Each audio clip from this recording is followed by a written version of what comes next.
My previous speakers talked about AAR simulations in like some aspects. So what I'm going to cover to you about based on first principles. Basically, I'm from HPCL Green R&D Center. I'm going to do a case study. How did we use the kind of AB initio calculations based on physics first principles, and how did we fast track one of the important fuel that is required for our defense applications. So this is the content of my presentation. Before I jump into actual what we have done, I would like to briefly introduce to you what these kind of fuels are. This is not what we get from our refineries. And then basically, how did we use our simulations, our latest, whatever you call molecular modeling data to develop one of the most important fuel that is required for our defense applications. So if you look at this slide, basically I have just listed out some of the so-called the synthetic fuels. Basically, if you see this RJ1 or RJ4, they're having density in terms of the 0.92 or 0.91, or even some of them having excess of 1. So when we compare with this, our standard ATF, which we have about 0.84, so that brings an additional density. So what does it mean? So it basically have more energy density or more payload capacity per liter basis. So this becomes an important factor, especially wherever kind of, there is a kind of volume limited issue. So for example, if you look at our aircraft from Indian Air Force or UAVs or maybe missiles, their tanks are kind of very small. So if you, typically they use the ATF. If you can replace the ATF with these high synthetic fuels, I mean high density fuels, so we have the more energy density per liter basis, you can enhance the flight range, or you can even increase the payload. So that's the novelty that these fuels coming to the table. So if you see what are the fuels that are typically known, some of them are shown in the right hand side of the picture. If you see, all of them are kind of very naphthalene kind of structures, but instead of naphthalene, these are all like very highly strained naphthenes. Instead of naphthalene that what we have in a refinery, these are all called bicyclic systems, highly strained systems. So the strain in a molecule is actually works in favor of us. Basically, when we release the strain, what happens is we get more energy density, and because of the strain, they pack well, and this is what actually the reason for their high density. So how did we achieve this? Basically, there are many ways we can make these compounds. One is coming from take one of our refinery building block and make them. For example, all these things are use the pyrolysis oil intermediates and then basically make this kind of products. Or alternately, we can also synthesize starting from a biosource, but again, this is also kind of a naphthalene structure. But and the third option is, if it is not possible to synthesize, let's say these synthetic fuels, the alternate way of increasing density is using metals. If you see this volume energy density versus gravimetric density, these metals are having very high energy density. So if you can blend these metals in certain proportions to the hydrocarbons, because of the density is an additive property, in overall we can increase the density of the fuel. So that brings me to the main topic that what I'm going to talk about today. So JP10 is basically a fuel used in missiles and defense applications. If you see right hand side, this is a single molecule fuel. So basically about aceton hydrocarbon, which is in the range of ATF if you see the boiling point, and this has got a pour point of -79 and a very good flash point to operate it. And compared to this jet fuels, the density is about 13 to 15% higher. That is what makes it more attractive. But why, if it is so much important, why we were not practicing in India today? The problem is, currently there is no manufacturer in India in bulk scale. Though some R&D is going on in some academic institutes, but still there is no commercial production available. So this is very expensive, about $10 per kg, and that makes its low availability both in civil as well as defense applications.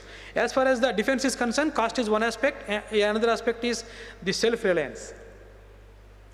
So if you see how this molecule is synthesized, this molecule is actually coming from our refinery. So if you see, for example, if you take our pyrolysis oil, and there is a molecule called DCPD is there, that's the structure of the first equation. This is available is in a reasonably good quantity. If you can extract that and then subject to two steps, one is hydrogenation, another is isomerization, we get the actual JP10 fuel. So what we have done, this is available in India, otherwise is also freely available to import from the various other countries as well. So once you take this DCPD, which is actually formed from the cyclopentadiene in a Diel salt reaction, which forms an endoisomer. Endo means basically pointing towards down. So once we hydrogenate it, basically if you double bond these two double bonds, you get the endo form of it. But the challenge is, this is very complex process because this reaction is highly exothermic in nature, and these molecules break up the strain, they kind of open immediately if they see a sufficiently high energy density. So we have done a lot of studies and tried to optimize it, and there are various factors that has taken into the development of hydrogenation catalyst. It's kind of hydrogen absorption, splitting, the compound absorption. Once we have considered all of them, and then we kind of did the in silico studies, and then the best one was taken into the laboratory practice. So this is the data, what we can see the right hand side. So with the developed catalyst at our R&D center, the conversion as well as the selectivity, this is a month's time. Basically even up to 6 months, we are able to maintain the very good conversion, and then basically also selectivity for the product that what we need. So this is the first step. The key of the synthesis of JP10 is the second step, which is an isomerization. If you see these properties, whatever it is listed here, this is an endo, which is a C10 hydrocarbon, cyclic hydrocarbon. This is also a C10 hydrocarbon, which is an exo, and this is a basically kind of diamond-like structure called adamantane. And if you look at the freezing point or melting point, the first one is 79, the second one is minus 79, and third one is 272. If you see the variation, there is a 400-degree variation. This is a kind of fascinating aspect of this chemistry. This brings an important challenge to during the manufacturing. What happens is, this is a kind of solid in nature. The moment it actually converts to, it becomes a liquid. If you don't stop here, it goes all the way there. The problem with this molecule, this molecule is exactly behave like a camphor. So if you leave it in a room, it goes and it kind of sublimes. So this creates a lot of problems, not only in the manufacturing, but also in the actual field applications. So our role is to minimize this and maximize this while achieving the conversion from endo to exo. If you look at the remarks, this is the intermediate stable compound, this is the most stable compound. So if you leave the system to evolve, obviously when I start from here, it kind of end up here. So it's very difficult to stop at this stage. That is where the tuning the required catalyst comes into picture. So obviously when we such kind of systems are there, we take the help of the simulations. So what we have done, so this is basically what we have done. We have taken some of the available knowledge at our R&D center for various other projects where we have tuned the Lewis acidity. Lewis acidity is a kind of concept where it is used extensively even in our cracking plants as well.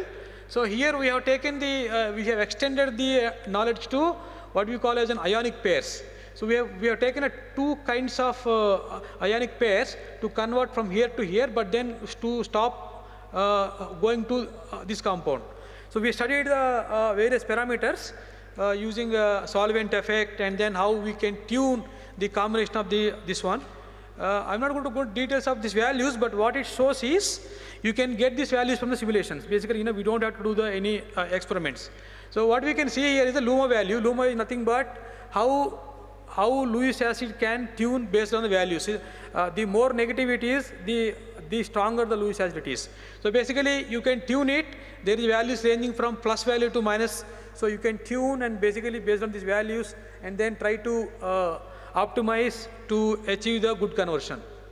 Another aspect of looking at this data is kind of, where the Lewis acidity resides. This is basically obtained from the DFT calculations, what we call as a HOMO and LUMO orbitals. This is actually what determines the chemistry of the catalyst. Now, if you see, for example, the catalyst which is in a solvent 1, if you look at the HOMO, which is represented in blue and red color, which is on this molecule, the moment I change the solvent, it becomes this moiety. Basically, the pink one is an orange moiety. So that means the HOMO, which is not at all in aluminum, has become an aluminum just by changing the solvent. So that's an important information.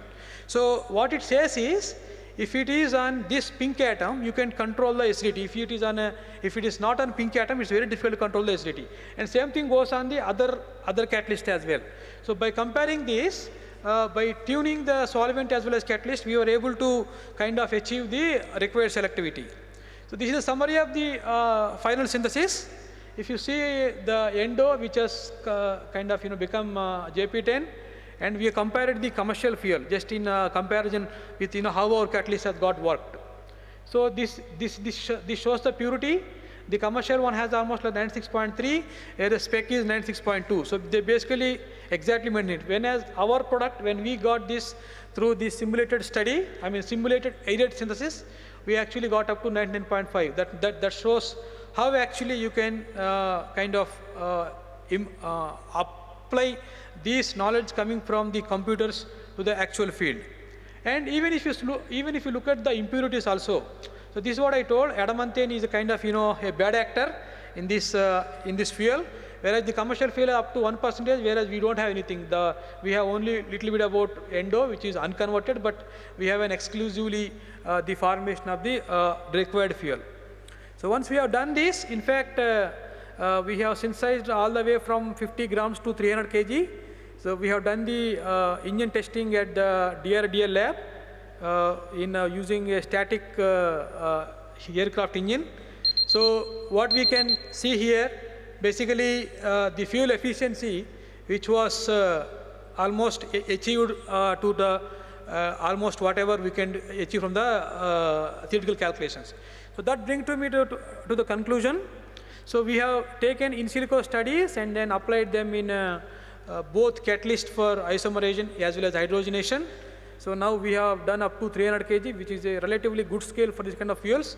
And then basically engine test showed the efficiency what it's supposed to have. Thank you very much for your opinion.